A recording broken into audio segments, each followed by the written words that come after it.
मैं आपसे जानना चाहता हूं कि ये जातिवाद और सांप्रदायिकता, भेदभाव और छुआछूत, ये राजनीतिक तौर पर किस स्टेज पर है?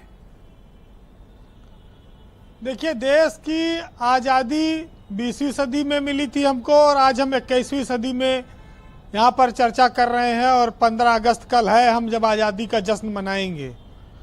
छुआछूत है, भेदभाव है, स्टेज थोड़ी कम हुई है, लोगों में शिक्षा आई है, लोगों का पास पैसा आया है, जीवन शैली अच्छी हो रही है, लोग आगे बढ़ रहे हैं।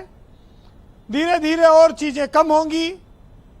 चूँकि भारत एक बहुत विशाल देश है, अनेकता में एकता वाला देश कहा गया है और ये छप्परों का, कच्चे मकानों का भी देश है और बड़ी बड़ी इमारतों का भी देश है।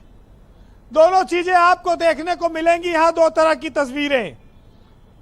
लेकिन ये जरूर है कि शहरों में तरक्की के जो चीज़ें दिखती हैं, जिन पर हम बहस नहीं करते, गांव में वही छुआछूत, जात पात, ऊंच नीच, गरीब अमीर, ये सब फर्क अभी बहुत बड़ी संख्या में मौजूद है। अभी बहुत सारी कुरीतियों से हमको लड़ना है और शिक्षा का प्रसार ही उसको लड़ने में मदद कर सकता है। ब्रजेश जी, हम भारत को एक आर्थिक महाशक्ति के तौर पर पेश करते हैं। दुनिया के कई मुल्कों में भारतवंशियों ने अपना झंडा गाड़ा है। अमेरिका और इंग्लैंड में प्रधानमंत्री और राष्ट्रपति तक बनने वाले लोग हैं। लेकिन ये जरूर है कि भारत अभी भी 60% आबादी खेती पर निर्भर है और वो खेती प्रकृति पर निर्भर है कि कभी बारिश, कभी सूखा, कभी पाला। तो ये चीजें आज भी इस देश के लिए बहुत समस्या बनी हुई हैं। जब देश आजाद हुआ था तब अनाज की कीमत क्या थी, आज अनाज की कीमत क्या है, हम किसान के लिए क्या कर पाए हैं, ये असली तरक्की होगी, इस पर देखना होगा। ब्रजेश जी, संविधान हमारी ताकत है, सबको समानता का अधिकार देता है, बड़ी बड़ी उपलब्धियां हैं, हमने चांद पर भी झंडे गाड़ दिए हैं और ये भारत को आर्थिक महाशक्ति के साथ साथ वैज्ञानिक स्तर पर भी आगे ले जाता है। हम किसी से पीछे नहीं है, कोई राष्ट्र भारत को घूर कर, आंख दिखाकर जा नहीं सकता है और कई सारे ऐसे वाकये आए हैं जिस पर भारत ने करारा जवाब दिया है। लेकिन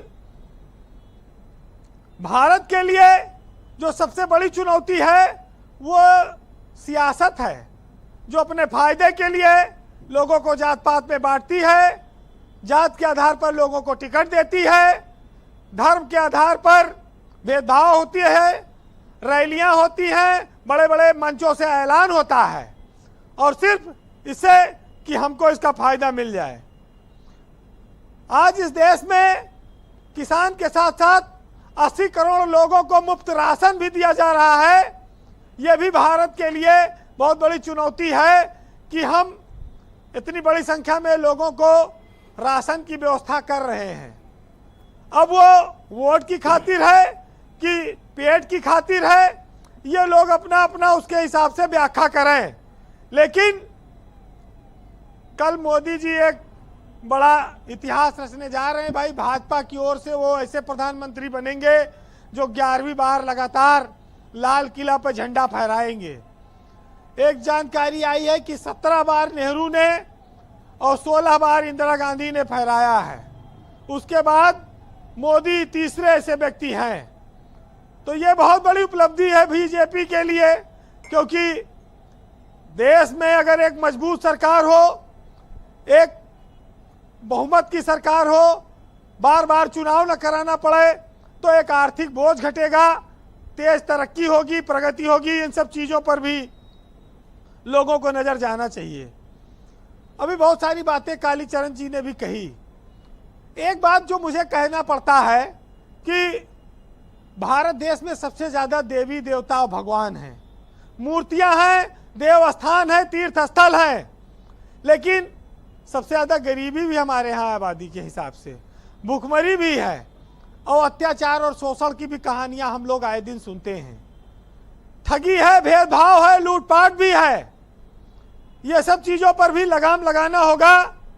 ये क्योंकि अभी भारत सिर्फ अंग्रेजों से आजाद हुआ है।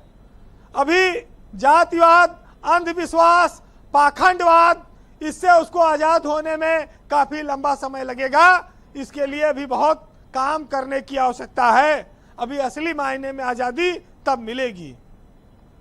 वैसे ब्रजेश जी, अपने यहाँ एक बड़ा अच्छी बात कही जाती है कि हम उस बदनसीब समाज का हिस्सा हैं जहां सुंदरता का पैमाना सिर्फ गोरा रंग माना गया है और बुद्धिमत्ता का पैमाना अंग्रेजी भाषा मानी गई है जी। और पढ़ाई का जो पैमाना है वो सिर्फ अच्छी सरकारी नौकरी जो पाता है वही सबसे अच्छा पढ़ैया है।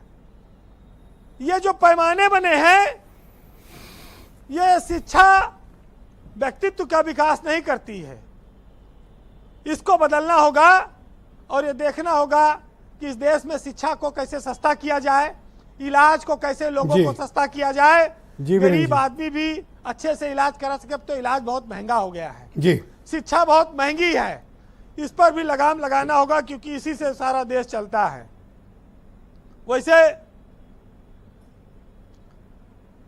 एक साहित्यकार ने लिखा है आज आजादी के मौके पर, सुनिएगा, बहुत अच्छी कविता है कि गांव और शहर में तरक्की में क्या अंतर है। कि अच्छी थी पगडंडी अपनी, सड़कों पर तो जाम बहुत है, और फुर्र हो गई फुर्सत अब तो सबके पास काम बहुत है। और नहीं जरूरत बूढ़ों की, हर बच्चा बुद्धिमान बहुत है।